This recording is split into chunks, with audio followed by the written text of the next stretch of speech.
going on, everybody? Welcome back to the Going the Distance podcast presented by ImmaculateSports.com. Twitter's at ImacSports. Instagram is also at ImacSports. TikTok, YouTube, Immaculate Sports. It's episode 222, and I'm back. Thank you, Kyle, for holding down the fort there. Very funny episode, I got to say. You handled it very well for being by yourself. Yeah, took me a couple of days to recover my voice. I know I mentioned a few times in the episode, but you don't realize what you got until it's gone. And so I appreciate you for being back, and it was definitely an experience last week. Yeah, this week, though, 222, like I said, a lot of really cool stuff going on at the same time in the sports world. We got the college football playoff starting up. We're going to talk about all of those teams. MLB free agency, we got those winter meetings in Dallas right now. Things are really cooking up compared to years past. So definitely a lot to talk about for 222. Yeah.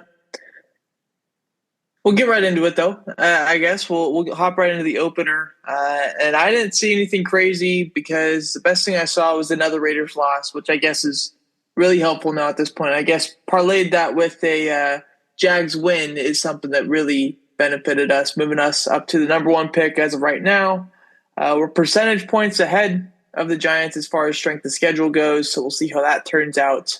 But if you lose out, you're probably going to be in a pretty good spot if you're the Raiders. That's all you can really do. Maybe hope for a Giants win, and then the number one pick will be ours, which will be a really cool experience going into the offseason.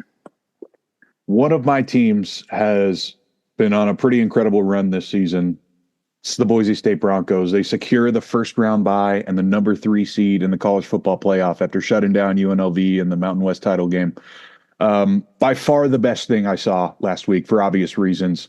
But I've seen one too many people complain about how they don't deserve to be there. And here's my rant for you. I'm going to tell you why they're wrong.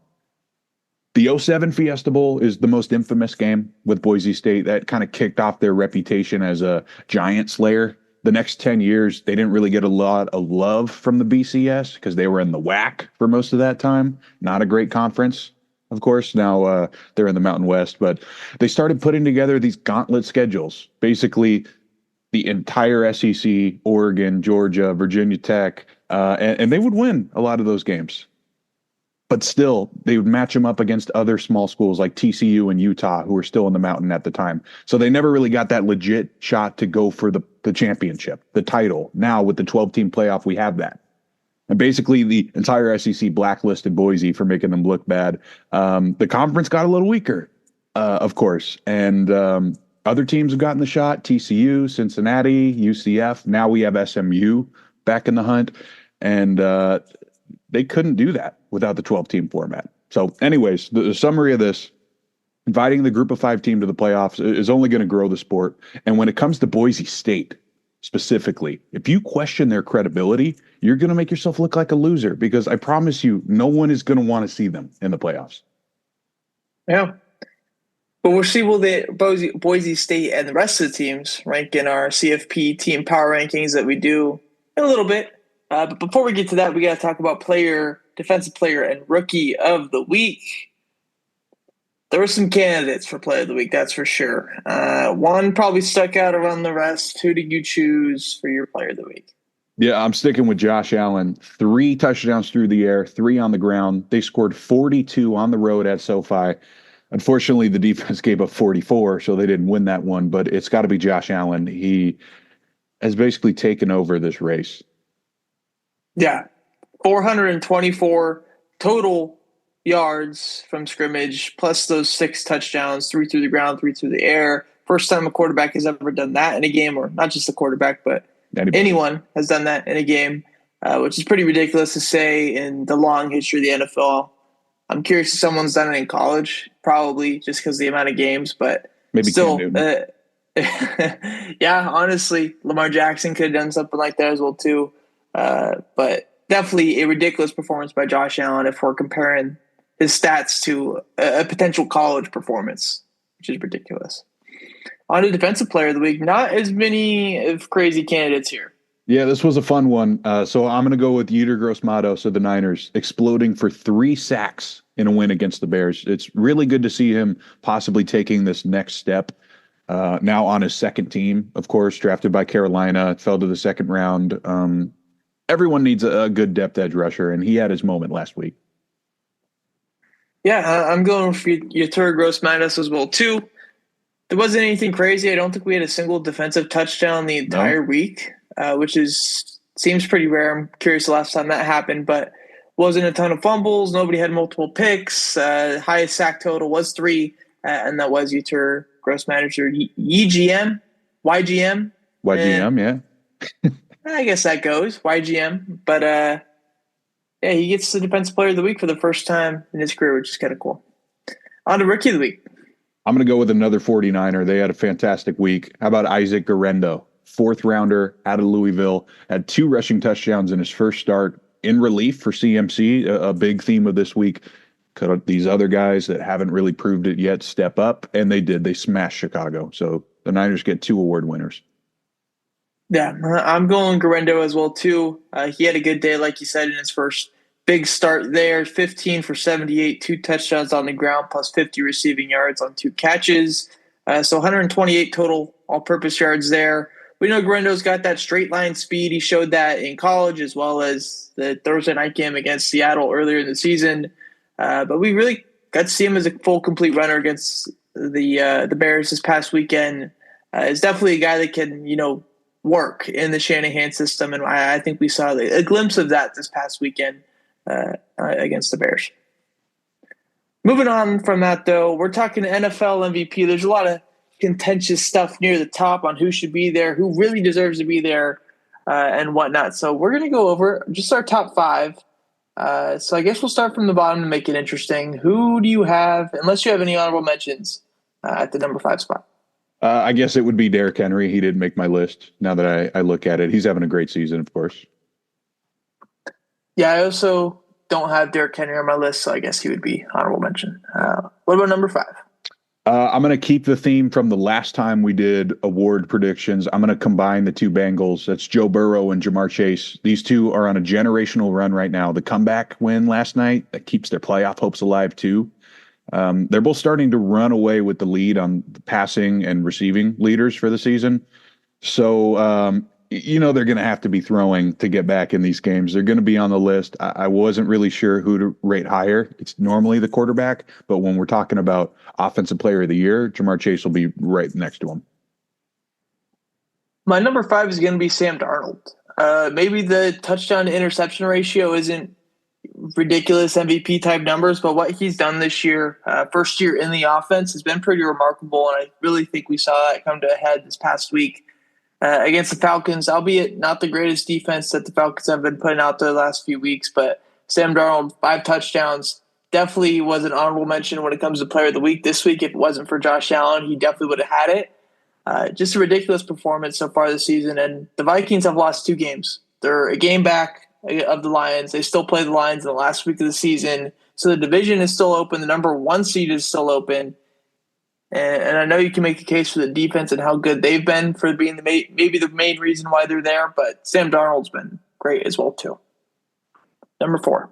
Didn't have Sam Darnold, but definitely will be a candidate for the award of most unlikeliest to get the bag.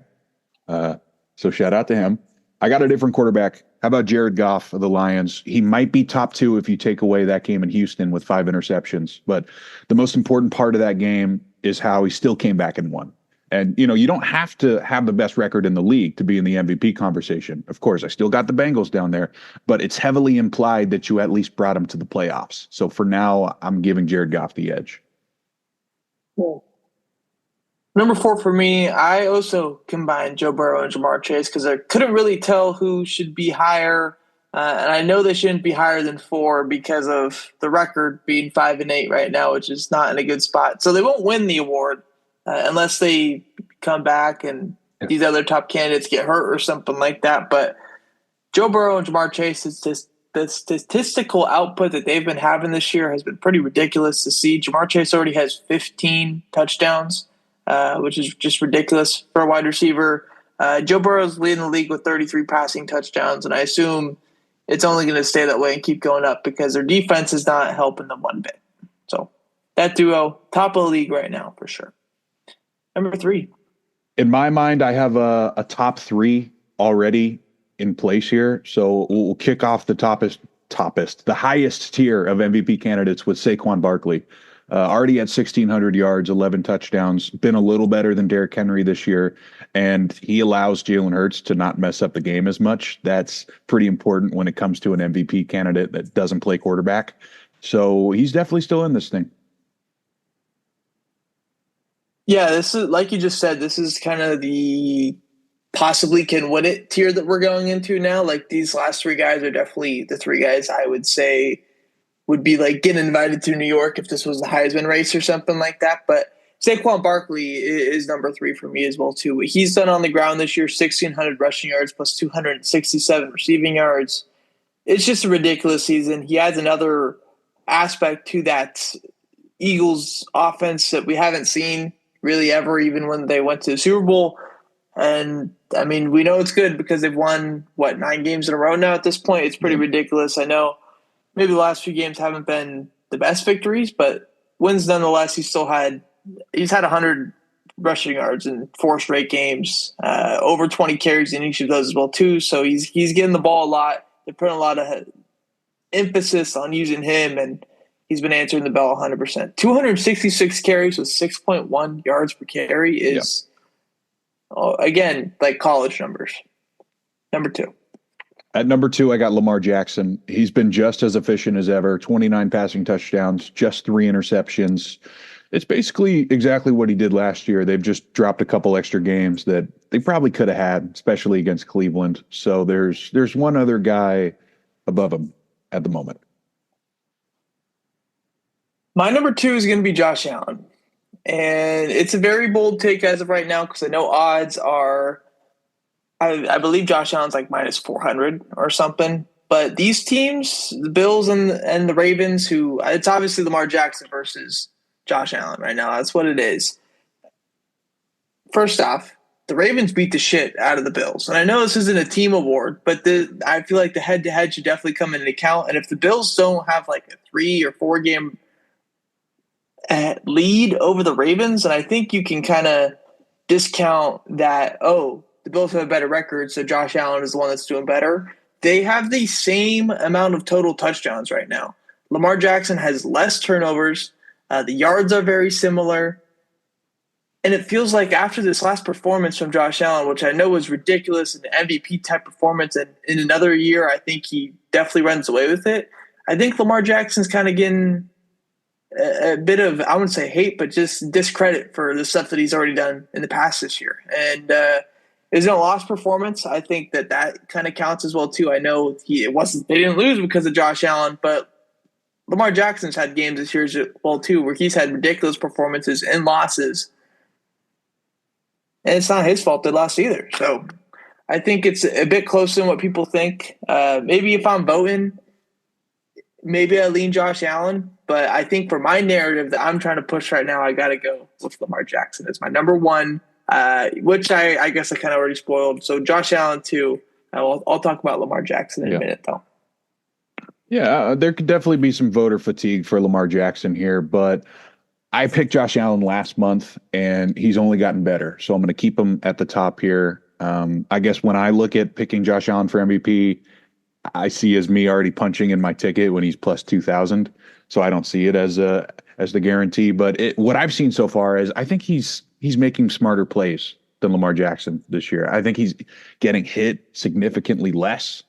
The rushing touchdowns are up there too, and carrying a pretty weak defense this year. I know we've talked about Baltimore has had their struggles too, but I see as Josh Allen having to come back as you could say it's similar to the Cincinnati situation, but Josh Allen's been able to close some of these games out too. So I'm going to stick with him. It kind of feels like a Josh Allen year. Yeah, and I'm completely okay with that as well too. I did go Lamar as one, of course.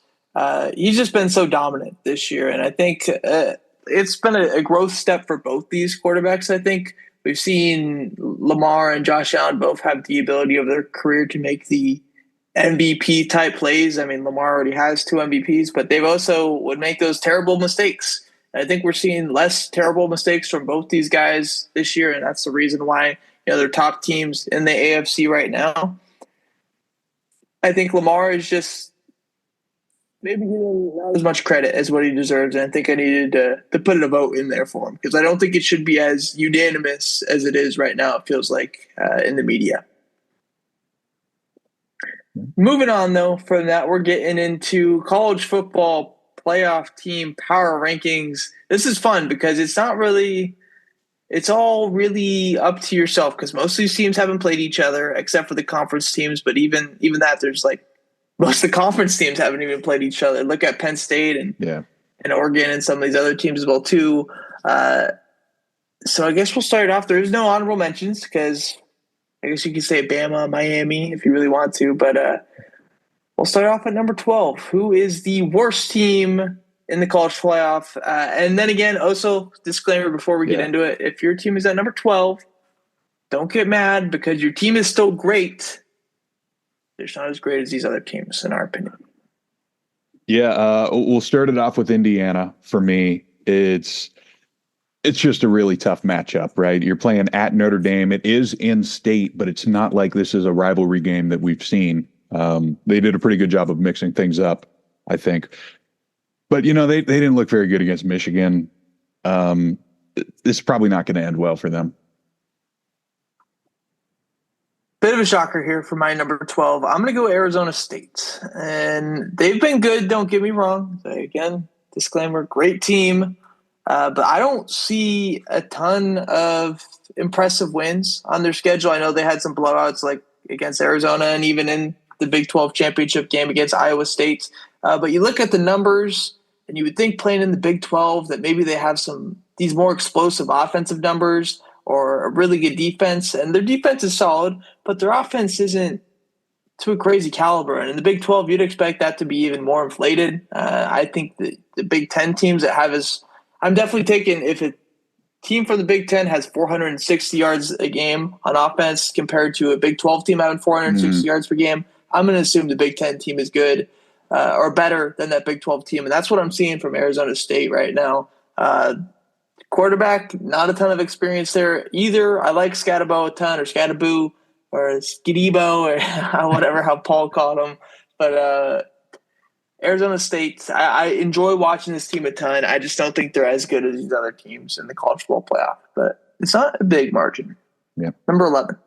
At number 11, I'm going to go with SMU, a team I'm going to be rooting for to win in their first round matchup. But to me, the postseason of college football is all about momentum, and they just lost in the conference championship game. They're coming off a loss. Some teams can use that to fuel the entire building, but to play at Penn State at a whiteout, that is negative momentum in my opinion. I can't have them higher than 11. Yeah, I'm going SMU as well too. Again, one of those good. Obviously, these teams are good on both sides of the ball. What I'm saying, they deserve to be there. Yeah, they deserve to be there. I agree with that as well too. Kevin Jennings has had a good year as a sophomore quarterback, dual threat type of guy. Defense is actually really good as well too. They just don't have the star power, I would say, on this team compared to some of the other squads. It doesn't mean that they're lacking depth or anything like that, but I just don't think they're as good as these other top 10 teams in here. On a number 10. At number 10 is where I got the Sun Devils, Arizona State, one of the hottest teams in the nation. So it's really hard for me to keep them in this bottom half, but it's another team with a freshman quarterback in Sam Levitt. A defense that hasn't really been proven ever. I mean, it's like Arizona State and SMU, their last big title runs, 40 seasons ago. Of course they can get hot, but it's just tough when you got Clemson and Texas, veteran offensive groups as your possible matchup. I don't think it's going to happen. Yeah. Number 10 for me, you're not going to like this one. I do have Boise State here. And that comes down to the quarterback and defense. And I know they performed really well in the Mountain West, but if I said the Big 12 isn't that good, then you already know what I'm going to say about the Mountain West. Yeah. And that's obvious. They're the group of 5 team. That's going to be expected. With that being said, though, their offense is that inflated tier because they're averaging 45 points per game or whatever it is. They have a top 2 Heisman candidate, hopefully not 2, but he probably will be 2 at the end of the day. I just don't trust their defense or their quarterback in the game that they're going to have to play in the type of game that they're going to have to play in these CFP games, because if you're playing Georgia or Notre Dame or whoever, it's going to be really tough for Genty to be super, super effective. And when they're going against those DBs that are locked down, they're not a Mountain West guy. And I know they've played Oregon and they played really well against Oregon. It took Oregon 2 kick return TDs to even win that game, I think, or return touchdowns. I just don't think the defense holds up against some other spots. And the quarterback, if you're down 14 with 6 minutes to go, you can't hand off the ball anymore. They know you're passing. That's when it gets scary for me. And I think that Boise might be a team that is in that situation, unfortunately. But they get the bye, so they get in the second round regardless. Yeah. On to number 9.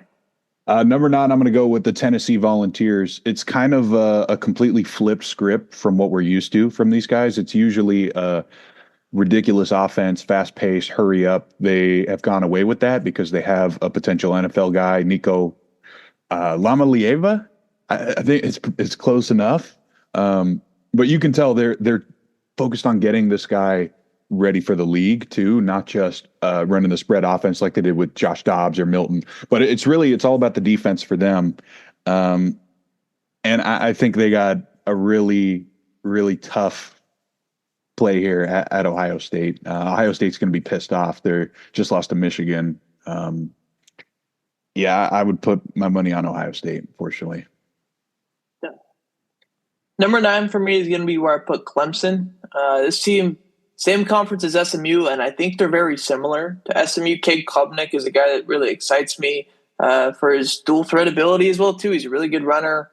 And has been pretty good ever since, or really good ever since that Georgia game at the first game of the season. Their defense is better than SMU too. I think that's why they're 2 spots ahead of them instead of one spot ahead of them. I'd like the Clemson team to have a chance in that game against Texas. Obviously, Texas I have ranked higher for good reason, but Clemson's going into this game feeling good about themselves, and Texas I don't think is. So Clemson gets my number 9. Number 8. Number 8's going to be Clemson for me. I agree with a lot of the things you said there. Cade Klubnik is potentially coming back for another year or two, especially if they don't end up beating Texas. I'm sure he'd want another shot at them and Arch Manning. But that's a really tough draw. We'll talk more about Texas, of course, coming up at the top here. But expect a closer game than usual. But this was as close as it gets for Clemson missing the playoffs. Yeah. Number 8 for me is going to be where I slot Indiana. This is an interesting team. Like we talked about earlier, this team really hasn't played a ton of good teams except for Ohio State, and they allowed 38 points to Ohio State. Their defense is good. Just that one hiccup against Ohio State, and that's pretty much it. I think Maryland might have scored 20-plus points against them, but it was still pretty much a blowout or whatever. But their offense is the reason why they're not a higher team on this list. They have the track record of playing a good conference, even against some of the worst teams in the conferences. They're still teams that are likely going to fare well in the Big 12 or Mountain West, of course, as well too. I just don't trust Rourke as much as these top quarterbacks, and that's what it's going to come down to. When you're down by 6 with 1:30 left and you got 2 timeouts and you're at your own 25-yard line and you need a touchdown, I don't think he's going to be able to get it done. Number 7. At number 7, a bit of a shock here. I'm going with Penn State. Just one of those teams that hasn't really risen to the occasion over the past 10 years. And there's a team 1 spot above them I'll get to who's kind of the opposite. So that would be a pretty amazing Fiesta Bowl. And I'll pause the conversation right there. But Penn State, I'm a little worried about. They had to come back against Bowling Green. That one is kind of scarred in my memory whenever I'm thinking about picking Penn State. Number 7 for me, I have Tennessee, and I do think they lose in the first round against Ohio State. But I like this team against most of these other teams in the college football playoff because they have one of, if not the best defense in all of college football. And they have a stellar run game with Dylan Sampson and a passing game that is not turning over the ball a ton of Nico Imaleva or Yaimaleva. Yeah, Nico. There we go. That's a better way to say it. I don't think even when he gets to the NFL, I'll be able to say that correctly. But yeah, they're good. I like them more than the most average people do, I think. They played a tough SEC schedule pretty well, and that's why they're at number 7 instead of number 10. But they are the bottom SEC team for me. Number 6. So I do have the Boise State Broncos in the top half here, and I get it. You know, they have all the evidence in the world against them. They came out slow against teams like Wyoming and San Jose State on the road. But here's the thing about Boise State. They've been here before. Some of these teams have not, surprisingly, since the last time Boise was in a Fiesta Bowl. They tend to be the team that controls the game, which you wouldn't expect from a group of 5 team, but they're the team that slows it down, runs the ball, doesn't give up 50. I know it's pretty risky, right? This isn't the same team we're used to, especially on defense, but hey, they're number 2 in the nation in sacks too. If they can get to the quarterback, they can beat anybody. And I'm going to say they would beat SMU if they played them. So that's why I have them much higher than SMU. Number 6 for me is going to be where I slot Texas. This is because their second half of the season, even with being the number 5 seed team, I think you can make a case for them to be a lot higher than this. I'm going to make a case for why they shouldn't be. Ever since that first Georgia game where they lost 30-15, the season's kind of changed. They played Vandy very close, had a blowout win against Florida, but Arkansas, Kentucky, and Texas A&M all kind of stayed in there. Then obviously we saw what happened against Georgia in the SEC championship on Saturday, and they were facing a freshman quarterback in his first, legitimate play time in his career, and they couldn't get the job done. Their offense isn't nearly as explosive as what we expected it to be going into the season. That's with a ton of weapons as well, too. I think Quinn Ewers hasn't done the greatest job this year, so he's turned over the ball quite a bit as well, too, throwing 9 interceptions. The run game isn't anything crazy. I think we kind of expect that with Texas, though, so that's not too alarming. I just don't think their offense is as good as what it needs to be, winning multiple games in the college football playoff, and it's definitely not either on the defensive side of the ball, too. On to number 5. My top 5 here are basically, in my mind, the teams I wouldn't be shocked if they won the championship. That's why I kind of see it as a top 5, not 6, with Boise being left out. But we'll start off with Notre Dame, right? It's 3 Olympic level running backs with Riley Leonard at quarterback, a guy who is even harder to bring down at 6'4" and fast. This is where I would be scared if Boise ended up, getting a couple upsets and facing Notre Dame. I would expect them to get blown out because here's a team that rises to the occasion most of the time, especially when it comes to running the ball, chewing the clock. Yeah, I also have Notre Dame in the top 5, and I think you made a good point. All these teams in the top 5 for me as well, too, even though I think we have different teams in here, are the teams that I would not be shocked if they went on a run to win it all or got to the Natty. And I have Notre Dame at number 5 as well, too. I'm not sure if I said that, but maybe their passing game isn't as good, but they haven't needed to pass the entire season. It feels like their defense is just like Tennessee, one of the best in the entire nation. Their run game, like you said, is just so dominant. You look at what they're averaging per carry. Love 7.1, Riley Leonard 5.8, Price 7.3. Like all these guys that they're giving the ball to are really good. Like you said, Olympic level guys, and that's the reason why they have 40 rushing touchdowns this season, which is a ridiculous number. They're damn good. I know a lot of people didn't like them being in the playoffs, but being a high seed because of their loss to NIU, with probably the worst loss out of any of these teams on their entire schedule. But after that, 66-7, 28-3, 31-24, 49-7. Like they're just blowout after blowout after blowout. They're legit. They just had one really bad day in September. I think they're good. Number 4. At number 4, I got the Georgia Bulldogs. The biggest question mark is going to be quarterback, right? Carson Beck has that crazy elbow injury, very similar to what we saw from Brock Purdy in that playoff game against the Eagles, where he literally couldn't throw. He had to come back in and just hand the ball off every play. So if it's Gunnar Stockton, that changes things. I'm going to hold out and wait because we do have a month for this team. They got the bye. They will play the winner of the Indiana Notre Dame matchup. At the end of the day, Georgia usually can figure it out. Talk about rising to the occasion. They won back-to-back championships with a low-level quarterback recruit. So I'm not going to count them out. Yeah. Very interesting how Georgia's also my number 4, by the way. But it doesn't really matter who's at quarterback for them. They're going to find a way to win games. And that's, I think, a testament to Kirby Smart and just how he prepares his team regardless of who's in and who's not in for them. Like you said, they have a month, which is perfect for them. If they lost the SEC championship game, that's when I think you're kind of shitting bricks. Okay, we're probably going to have to start Stockton against one of these teams going into, like, I don't know, Ohio State or whatever. Like, you're going to have a tough matchup regardless. But what Kirby Smart has, his track record is the best in college football right now. Now that Saban's gone, I'd say. And at least recently, for sure, it's got to be Kirby Smart. So I like this team a ton. The defense, is going to be ready, and they got playmakers throughout the team as well, too, regardless of who's at quarterback. On to number 3.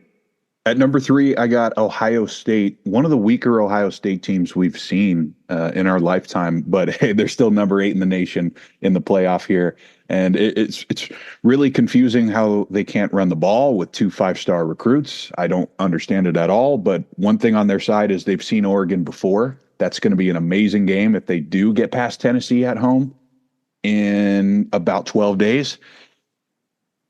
And that, it may be their downfall, of course, right? Having to play number 1. But if they get past that game, they become one of the most dangerous teams in the nation. Yeah, maybe a bit of a shock here, but my number 3 team is going to be Penn State. I really enjoyed how this team played in the Big 10 championship game. I know they lost, but the offense was way better than what I expected it to be. And maybe you can make a case. Okay, Oregon doesn't have the best defense in the Big Ten. They kind of rely on their offense to just score more than others. But Drew Aller was like playmaking that entire game, and that's not something I expected to see from him. Singleton and Tyler Warren, that duo of just having a guy through the air and kind of that surf and turf type of vibe with those two guys is pretty fun to see. They got more playmakers than what I expected. Their defense is good as well, too. I know it didn't show good against Oregon, but that's because it's Oregon. And I think they'll be fine in their first game against SMU, right? Yes, sir. Yeah. On to number 2. At number 2, I got the Texas Longhorns. You mentioned it earlier. What is the deal with Quinn Ewers? He does not look like himself, and it's a little concerning, but what they do have is what I think is the best defense in the nation so far this season. A lot of seniors coming back. I get that maybe that's why I have Texas and Ohio State a little higher than the normal field would have them. But hey, if you can shut down the run, you can beat anybody. I really like their matchup against Clemson, even though it should be a great game. And of course, when they get past them, Arizona State should be an absolute shootout in that one. Peach Bowl. Not playing in Arizona for that second round game is going to help Texas out a lot. Yeah. Ohio State is my number 2, and you can argue that losing to Michigan kind of benefited them because they got an extra week of rest. They didn't have to play a team that they would likely play again in the college football playoff if they were to get that far. So they kind of saved, their secrets for that.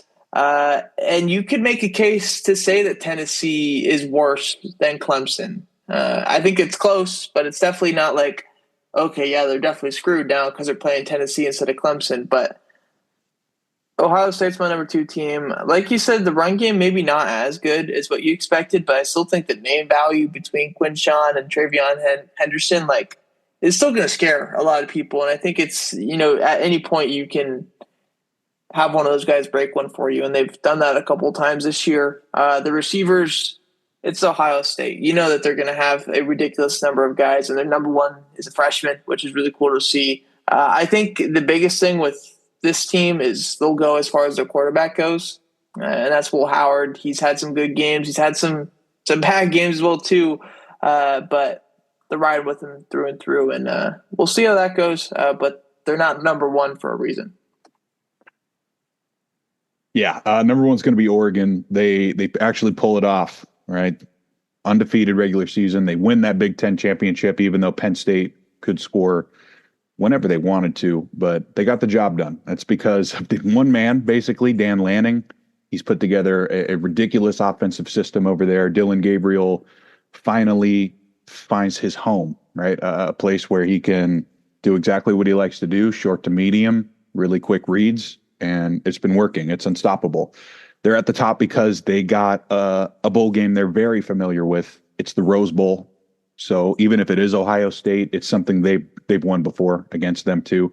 And after that, potentially Cotton Bowl against Texas. That is kind of in Texas' backyard, right? But they haven't lost yet. They deserve the top spot. So many burners on this team, right? Even better than Ohio State was on offense. And that's why they went undefeated. Yeah. Same thing for me. I got Oregon number one. I think one of the knocks on this team is that I guess, didn't really play a tough road game the entire year. Ohio State, Boise State, Penn State, all either at neutral sites or at home. So I guess that could be a knock on them, but they aren't going to have to deal with that at all because they're going to be playing at neutral sites the rest of the way through regardless. Their offense, it's kind of weird. If I were to compare this team to an NFL team, I compare them to the Dolphins because I think it's just that high-speed offense. And maybe it's the lefty quarterback that's sticking to me, but it doesn't really matter how good their defense is because they're just going to score more points than you. And that doesn't work in the NFL, but it does in college football because you can put up 60 in a game and just run guys through whatever. And that's what they've done. Jordan James has been ridiculous in the backfield. Ted Johnson, Evan Stewart, just a crazy combo for receivers as well, too. They get those guys into space, and Ted Johnson, his speed, game-changing. And Dylan Gabriel, you trust him now at this point as well, too. I think you can't say that for a lot of the quarterbacks in this list, being as the best two quarterbacks aren't even in the college football playoff with Shadur and Cam Ward, which also kind of sucks realizing it now for the first time. But I guess that kind of makes it more random. And I think Dylan Gabriel's, you can make a case for the best quarterback left in this field, at least for how they've played this year and what we've seen on the field.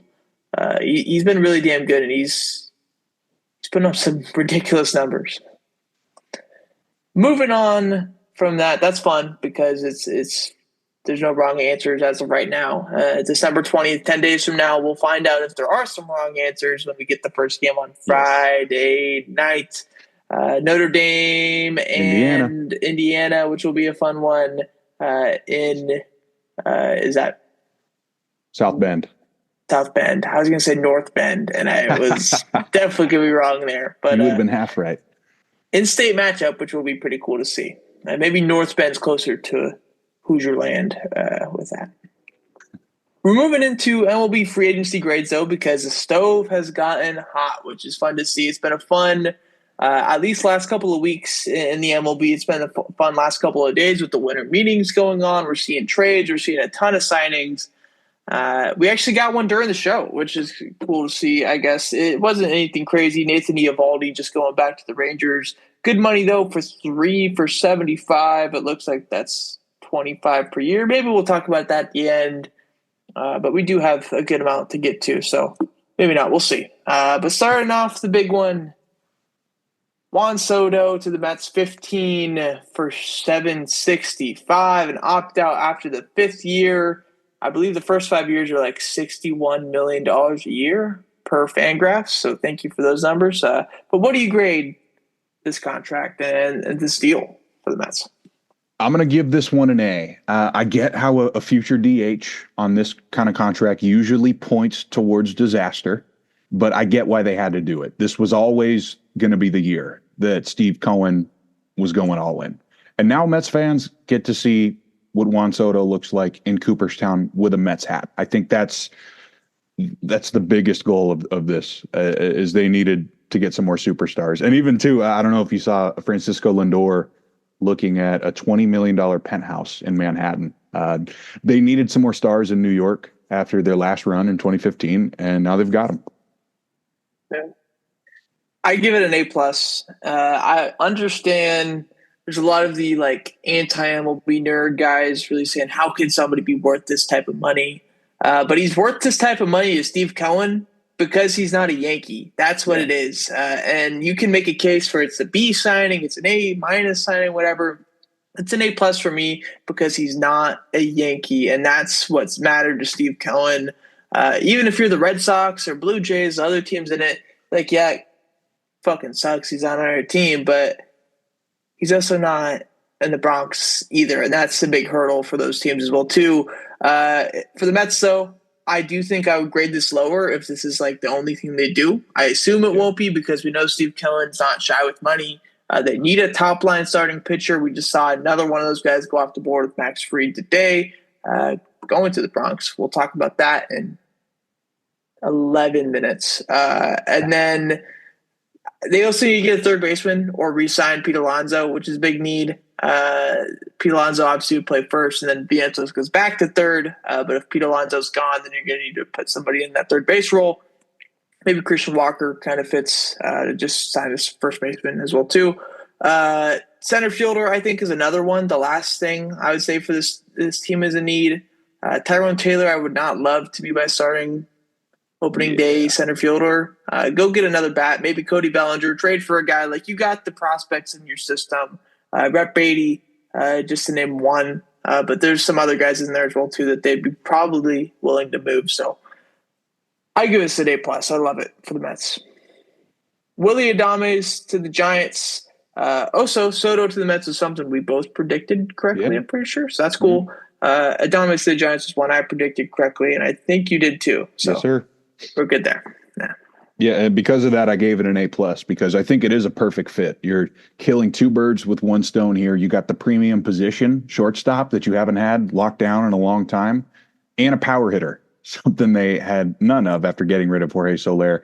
7 years isn't bad compared to a deal like Xander Bogaerts to San Diego, and they did it early. They can now move on to the next thing on the checklist. Obviously, we know Buster Posey's kind of in charge of things at the moment. Who knows if that'll stay that way?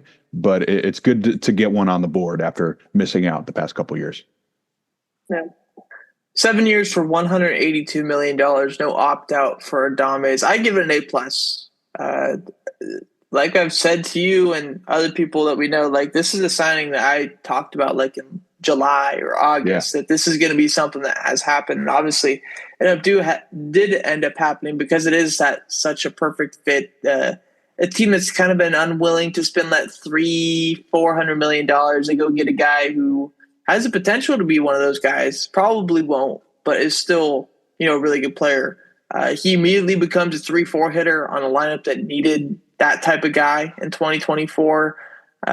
Unfortunately, though, this isn't a league-shattering move for them. They're likely still the fourth best team in the NL West behind the Diamondbacks, the Padres, and that other team in the South, but not the North, though. It's not the Rockies. It's definitely not them, but they still need to add a pitcher. They lost Blake Snell. I think they got to add Corbin Burns as well, too, to not be the fourth best team in the NL West. And that's another probably $250 to $300 million that you could have checked for. So they're not done yet, but this is a great start for Buster. I give it an A plus. Next up, smaller move here, but still a ton of money. 3 for $63 for Yusei Kikuchi to the Angels. No opt-out. He'll be there for all three. I got a B plus for the Angels on this one. I think it's a smart move. It makes sense. This is a team that's always looking for pitching, and Kikuchi finished off the year very strong for the rival Astros. The only issue is it's sort of a small sample size for a 33-year-old starter.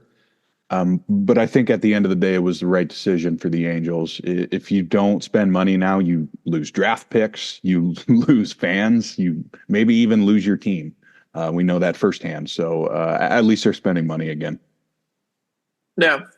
I give it a B minus. I like the aggressiveness, but I don't think a 33-year-old pitcher is the answer to their problems.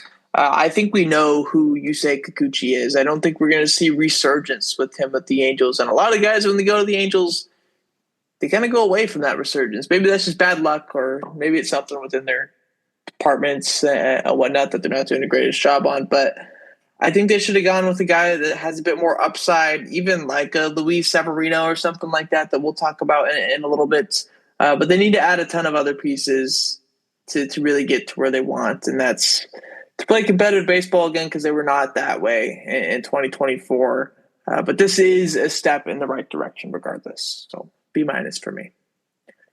Next up, big money here. Blake Snell to the Dodgers, 5 for 182, my bad, with a club option in 2030.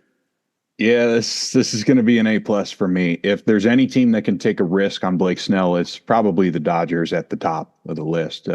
Just look at what similar pitcher Chris Sale did at 36. Just won the Triple Crown. The two-time Cy Young winner joins a near perfect roster. I really don't see how this goes poorly. No. I gave it an A.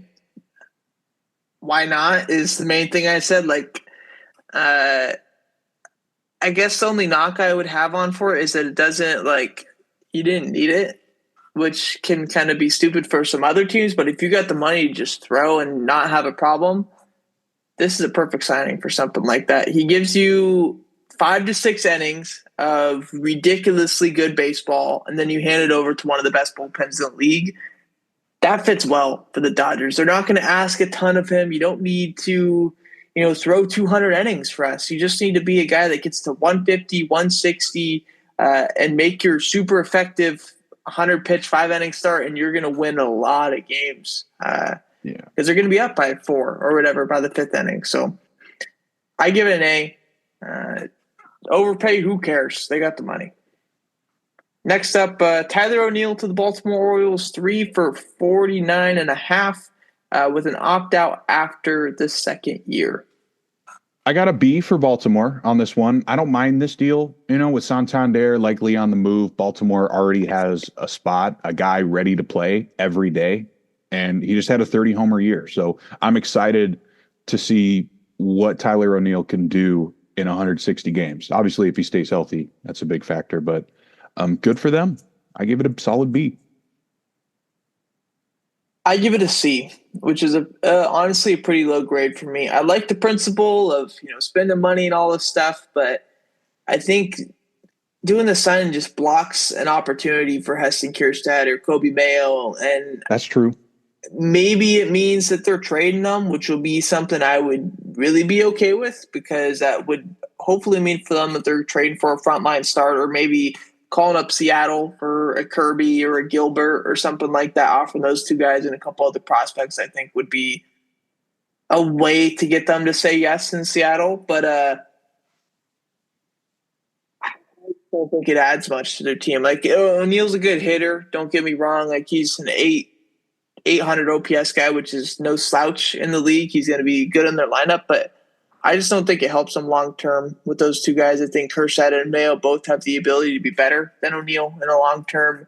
But in 2025, I think it does help their team for that, because I think they'll be better this next year. But after that, they're going to start maybe not as good. So I give it a C. Next up, first time we get to grade our own deal for the A's. Luis Severino to Sacramento. I don't like saying that. Sevy to the A's is what we'll call it. 3 for 67, a player option for that 3rd year. How do you grade it? I think Severino as a player on his own is a high B, but I'm going to give the A's a C plus for this one. Of course, I'm happy to see the A's spend some money and actually add a quality player, but it also sort of feels like a slap in the face to us. I'm sure you can relate to that. From the A's perspective, you got yourself a legit opening day starter, but it sort of feels like you signed him because no one else wanted him and you needed some help on your taxes, not because Severino is this great fit that we had to bring in. because whoever's going to pitch for us is going to get shelled. And hey, even if he starts 3 opening days and has an ERA, hopefully not too far over 4, that's basically a W for the A's. But I just have a sour taste in my mouth with this one. Yeah, I tried to focus purely on the baseball aspect of it. Obviously, there's a ton of layers to this signing. Maybe not as much as the Soto signing, but this is up there as far as layers for a signing is. But as far as the fit goes for the player, I give it a B plus. I think this serves the biggest need that the A's had as a team.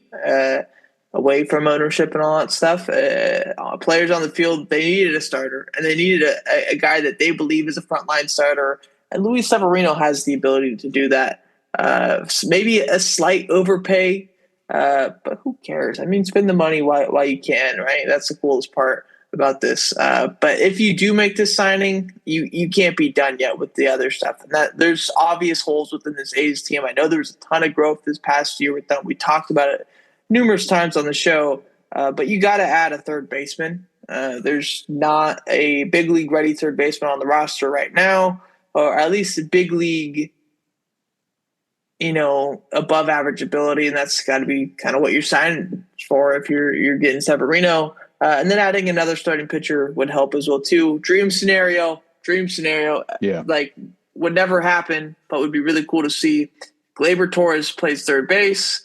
And being as that he wants to go to a potentially smaller market team due to questions asked about his mental health, Roki Sasaki, why not come through? He's not going to get a ton of money, but do everything you possibly can. I don't care. You can make Sacramento in Little Japan or something like that. Get that guy to Sac because I need him, and that would obviously be a huge plus for us as well too. I think that'd be the only move that would actually get me to drive out to Sac for a game.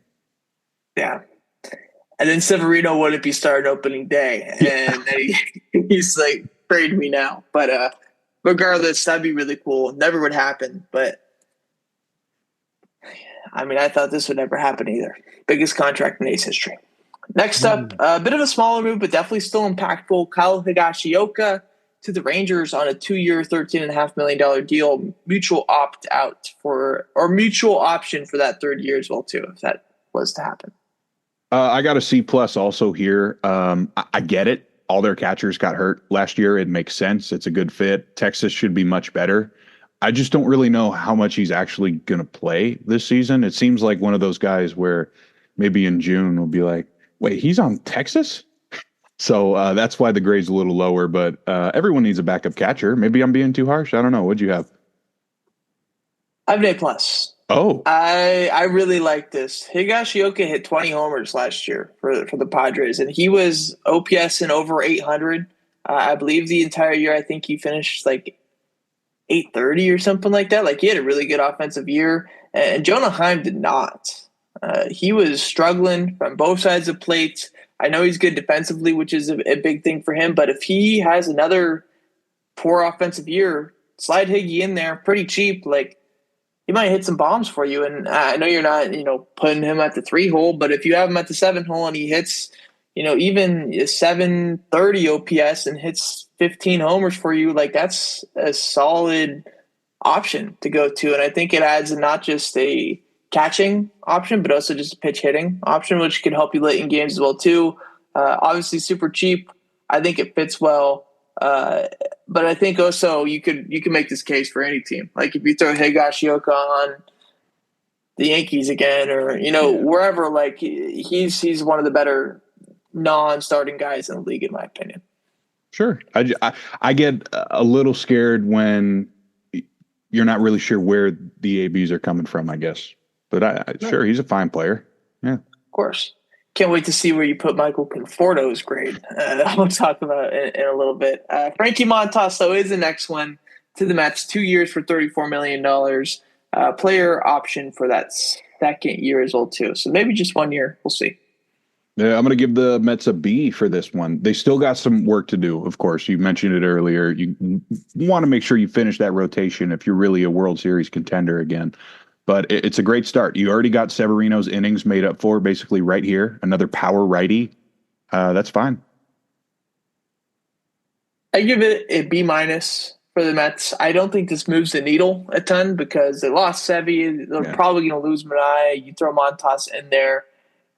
Kind of crazy. All three of those guys A's or former A's too, which is, I guess, just a weird thing. But it doesn't help them a ton. The Mets need is a top line guy, and Montas is not that. But it doesn't hurt to have those 4 starter guys that is all throughout because at some point you guys are going to get hurt. You're going to need guys to make starts for you. And Montas is a guy that has a track record of making a lot of starts if he doesn't get suspended for PEDs.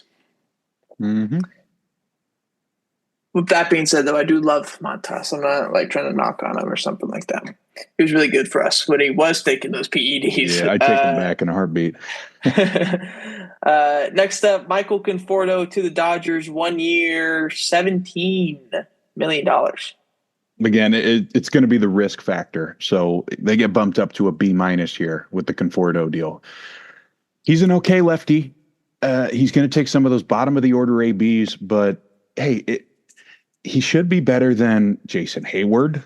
Max Muncy didn't do anything in the postseason. How long can Kike Hernandez keep his magic going? So I get it, right? This is one of those teams that can take that risk. Yeah. I give it a B minus well too. So I'm cool with that. I think it's a bit of an overpay. I was really shocked to see that he got $17 million. I was thinking maybe 10 or something like that could have been a bit more reasonable for him. It did spark a question to me is what's going on with Teoscar Hernandez, because that's a guy that, obviously can play the same position, but they said, I'm pretty sure, Heyman or whoever, Passan or Rosenthal or Fianson or whatever, whoever I have on notice, so that it's not going to impact their ability to sign Teoscar, which could mean that it does or it doesn't. We actually don't know because we haven't seen Teoscar sign yet. But if Teoscar does come back, I'm curious to see how much Conforto even plays because I'd imagine at some point – the Dodgers have the ability to take risks, especially early in the year at their 8, 9, 7 spots in the lineup with their young guys because they're going to win regardless. And it might as well play a young guy, see if he's a star. And if he's not, then you can go in a different direction. I think they've shown that a couple of times in the past, given Outman such a big leash. But Andy Pages was a guy that I think can be a really good player in this league. And you kind of just took a guy to take Andy Pages' spot, which kind of seems confusing to me. But if he doesn't, then he doesn't. But I don't know. I don't see a ton of ABs or crazy season from Conforto, so it'd be minus for me. Next up, Clay Holmes goes to the Mets, 3 for 38. Third year is a player option, and as stated by probably Heyman, because he loves talking about the Mets and the Yankees, they do plan to use him as a starter. Yeah, this one's going to be maybe the riskiest one on the board. That's not a 7+ year contract, of course, because Holmes hasn't been a starter since he was in the minors. But if this works, if they can pull this thing off, if they can run the Moneyball system while also having the largest payroll in baseball, they're going to be unstoppable. So I'm going to give Clay Holmes the benefit of the doubt here and give him a B+. I give it an A. I like you said, there's a ton of risk in this. Is okay, maybe Clay Holmes just isn't a starter, and he's just the middle of the bullpen guy, and you spend 3 for 38 for him. Then you're kind of like, oh shit, that's not a good signing. Then again, you're the Mets, and $38 million is 38 cents to them. So it's not like you're spending a ton of money in their minds. And if he does become a good starter, you just got a guy for 3 years for like $12 million per, which is way below the average starter market. It feels like now at this point. He's got good stuff that could play as a starting pitcher as well too. He's got a tough sinker, hard slider, and that's kind of what the modern day okay, I'm gonna build a pitcher for you type guy is. Definitely don't see him becoming a frontline guy. I could see him play as a solid 4, maybe even 5. Fits into that Frankie Montas type role there. But I think it's a good signing. I give it an A. It's a valid risk to take if you're the Mets. Next up, first and only re-signing that we'll talk about, Shane Bieber back to the Guardians, 2 for 26, second year's a player option. Before we get into that, I do think this is kind of why this offseason has been so fun, is there hasn't been a ton of re-signings. It's a lot of going other places, which is cool to see. And I do like that, but I am going to give this one an A because it was one of my favorite moves of the offseason so far. I guess I'll take this moment to mention they just traded their second baseman, Andres Jimenez, and that kind of takes back my statement of, well, it looks like Cleveland is somewhat interested in making a change under this new regime to keep fan favorite players, at least give them a 1 year shot to earn that big money. So maybe not, but also maybe that just means Travis Bazzana is ready to go. But either way, back to Shane Bieber. He gets screwed with the injury. I'm happy that Cleveland's going to give him a 1 year tryout here to earn the big bucks. Yeah, I give us an A+. This is the highest upside signing that they could have made as the Cleveland Guardians, because we know Shane Bieber has the ability to win a Cy Young, albeit 2020 season, but he has the ability to be that damn good. And he was that damn good in the first two starts of the season. We saw him with their own two eyes opening day against the A's, how good he was. But this is likely a 1 year deal. If he pitches well, then he will definitely sign for $200 million with the Yankees or maybe the Dodgers. I don't know, but something like that. Like he's going to go sign somewhere for big money, and Guardians definitely understand that. But if he's good in 2025 for a team that just made to the ALCS lacking, a top of the line guy, he can be that guy. So that's a perfect signing for them. I guess I'll segue into the Jimenez trade as well too, because that does seem kind of interesting to me. Trading away Jimenez for Spencer Horwitz and Nick Sandlin. I do like Horwitz. The offensive input is higher than Jimenez. Obviously, that's not saying too much. The defense obviously isn't. Jimenez is one of the best, if not the best, defenders in all of baseball. But if Bazzana isn't ready, throw Horwitz at second base for a year. And then you have a better bat. And the defense is already good most of the time around him. So that's fine. And then if Bazzana is ready, you just got two left-handed bats that are going to play well in that stadium due to how they changed it in the past year. So this is one of my favorite signings of the offseason, and I think it's perfect for the Guardians to get their guy back. I'm surprised I'm surprised this didn't take longer for it to happen and to him even be floating around with how we've seen some of the pitchers go to, I don't know, he goes somewhere else and gets one of those Jordan Montgomery type contracts, or where it's just opt out after the second year, but it's $36 million after the player option or something like that. So interesting, but definitely effective for the Guards. Last one that we'll talk about will be the Max Fried one. Not the most recent, technically, because of the Evaldi, but the most recent left-handed pitcher to get over $200 million is Max Fried. He goes to the Yankees 8 years for $218 million. We don't really know the full details of the contract as of right now. It says full guaranteed on Fangraphs. Will go based off of that information. So no opt-outs, no options, 8 years, 218 to the Bronx for Max Fried. I don't think it's necessarily a mistake, but this definitely seems like more of a reactionary move to losing Juan Soto. You want to assert your dominance. They've done this every single year since the 80s, right? We're the Yankees. We're at the top of the payroll. Watch this. I don't know. I like Max Fried, but I don't think I could give him over an A- B+ right now. That's a lot of money for a young pitcher. I'll say B+.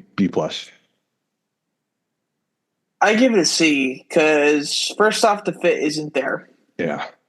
They should have gone and signed a hitter, maybe even a Teoscar Hernandez or something like that. I don't know if that's something they would love to do, but maybe not an outfielder. But an infielder for sure is something that they should have gone for because if you don't have Fried, your rotation is still Garrett Cole, Carlos Rodon, Louis Eel, Marcus Stroman, Nestor Cortez, and Clark Schmidt. That's 6 guys right there. You throw in Fried, that's the 7th guy. You're not going to start 7 guys. At some point, one of the guys that you're paying is just not going to be starting. And that doesn't make sense to me. Maybe this involves trading Cortez or Schmidt or Stroman to another team this year because I don't really see how they're going to handle this right now. Unless someone's injured that they haven't mentioned yet. This is weird. Yeah. I didn't like it either for 8 years. Freed has never been, one of those late ball game guys, at least in the last few years. And he's not as good as Blake Snell in those first 5 innings. And the Dodgers signed Blake Snell for 5 years.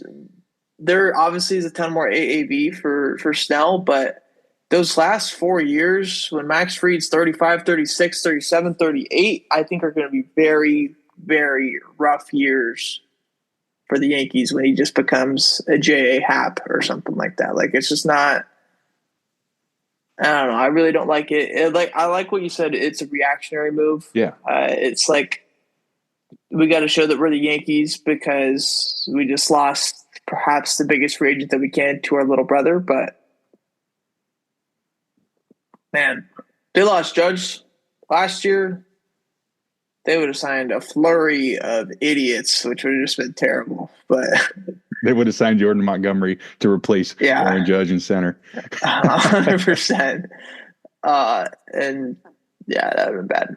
But would have gotten Jordan Montgomery's ugly beard back off of him because it's just terrible. Anyways, away from free agent grades, we'll get into Skyler's Heisman finalists. Yeah, so keep in mind, I'm aware of the transfer portal. I have the noties on.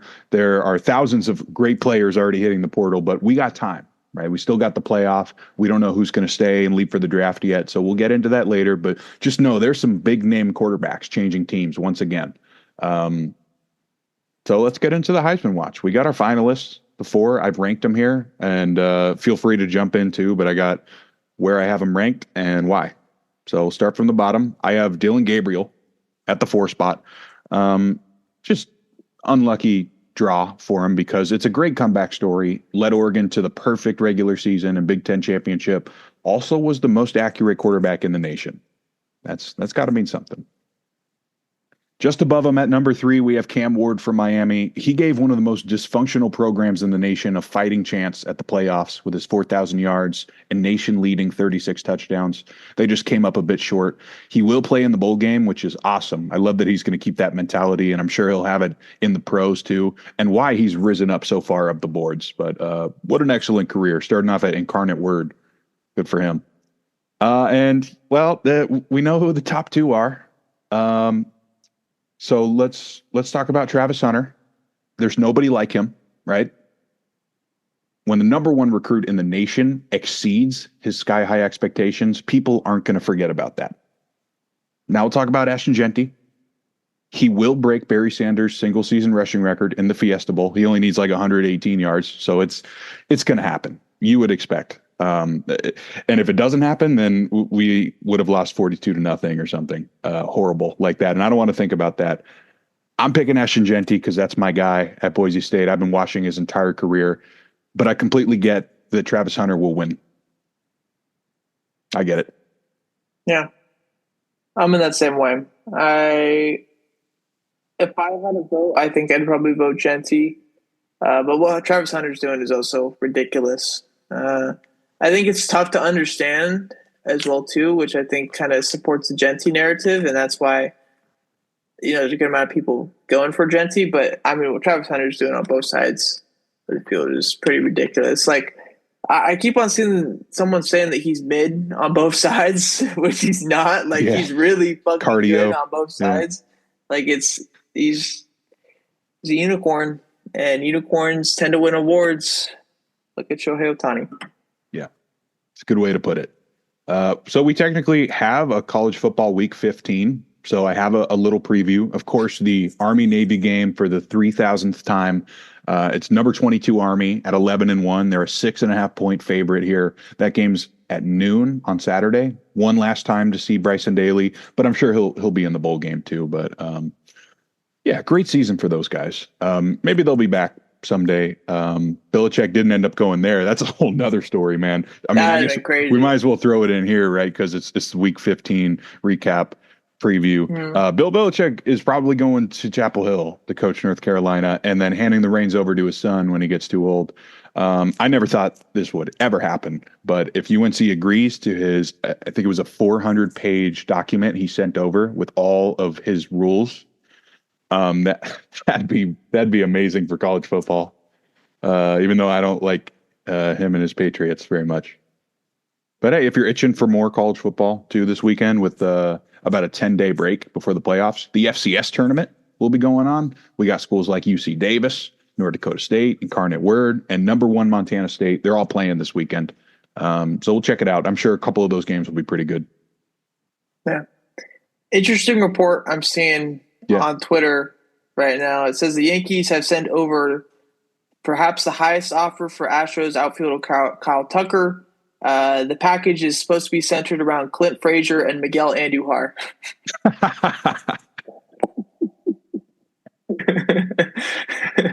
So Clark That's Schmidt and Oswaldo Cabrera. Yeah, for real. Yeah. I once I saw that on Twitter, I knew I had to see that. I did also see while I was scrolling, UC Davis is going to Mountain West, and GCU is going there as well too. Not for football. That's the worst part about it. Well, I know, because they have a good program. Too much money. Both of them, GCU and it's mainly to build the basketball program up, but also could be good for baseball. You want to keep it alive. Obviously, we got for sure. Boise and Fresno and San Diego. They're all leaving for the Pac. They're going to try to rebuild that through the next 10 years. So I'm excited. Obviously, it'll become like the next American. It won't be a power conference, but just to try to rebuild something. I like being the underdog. Yeah. We don't even have a baseball team, though, do they? That just ended. Well. Anyways, moving on to our bold predictions and our layups before we get out of here. Rough week again. 1 for 4. Regardless, we're going to keep heading on. Last week, though, just to recap, for my layup, it was Atlanta +6. They lose by 21 or 22. Skyler had Buffalo -5 against the Rams. I like that pick as well, too. Didn't happen. Crazy game for the Rams, by the way, to win that one.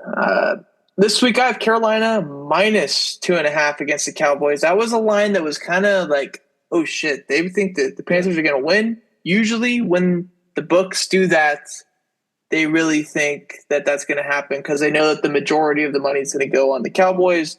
So I'm going to try to beat the books here and go Carolina -2.5. Yeah, I like it. I got a similar strategy here. Buffalo couldn't stop a nosebleed last week at SoFi, so I got Detroit winning by more than 2.5 points, -2.5. They had some time off, extra rest. Hopefully that helps. Moving on to the bold predictions, I had Chicago money line. Won't even talk about it. Skyler had Marshall +180 in the SBC championship game. That's our one green of the week, and it might have done back our money for the rest being +180. But this week, I have Tampa Bay over the Chargers at +135. Not the craziest bold prediction, but I do think I like the Buccaneers odds in that game. Chargers. I'm going to go with the team that burned me last week, the Rams, +120 to win at Levi Stadium against San Francisco. Something clicked with me last week with the Rams offense. And San Francisco, I think that was a total fluke game. I don't think they're back, even though it wouldn't surprise me if they snuck in somewhere. I just like the Rams on a short week, man. They are definitely not as hurt as San Francisco is. And those Thursday games matter. Of course, yeah. Rams already beat them once this year. Yeah. So that'd be a big game. Big win for them. Would almost kind of guarantee the Niners not being in the playoffs. We'll see if it happens, though. That's going to do it, though, for episode 222. The 3 2s, I was trying to say something cool. I couldn't really think of anything cool. But next week, Power Rankings will be back for the NFL. We'll make our picks for the college football playoff. Yeah. We didn't have to do that this week, which was kind of cool. So we get a week to think about it.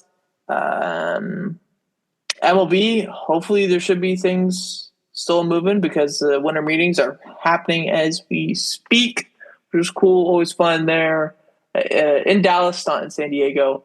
And Yeah, that's all I got. Yeah, shout out to Washington, possibly getting Ethan Holiday. Like, I didn't even watch that, but yeah, Yeah, I turned he's it at on. 11. Locked. Well, won't be next year because they'll be 12. Yeah, 500 baseball. Well, I don't know. We'll talk about that later. Yeah. We'll worry about that another time. Baseball season's still a ways away, but it's always on our minds. Anyways, see you guys next week. For 223. Yeah, Let's go. Jordan.